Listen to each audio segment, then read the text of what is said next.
समीर पाटलांच्या विरोधात कोणतेही विधान करू नका, पुणे न्यायालयाच्या रवींद्र धंगेकरांना सूचना आहे। समीर पाटलांचा धंगेकरांच्या विरोधामध्ये अब्रू नुकसानीचा दावा दाखल केलाय। पुणे सत्र न्यायालयामध्ये अब्रू नुकसानीचा दावा दाखल करण्यात आला असून त्यावर सुनावणी घेताना कोर्टाने रवींद्र धंगेकरांना सक्त सूचना दिल्या। निलेश घाळवळ प्रकरणामध्ये रवींद्र धंगेकर यांनी समीर पाटील यांच्यावर काही आरोप केलेले होते।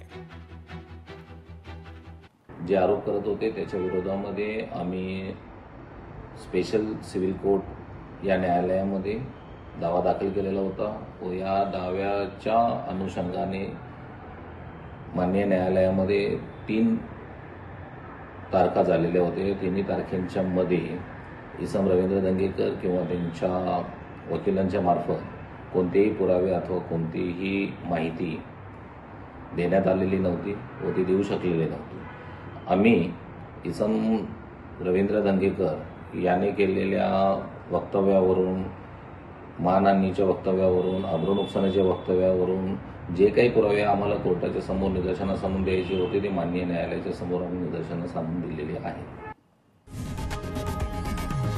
लोकशाही मराठी ऐका, पहा, जागरूक रहा।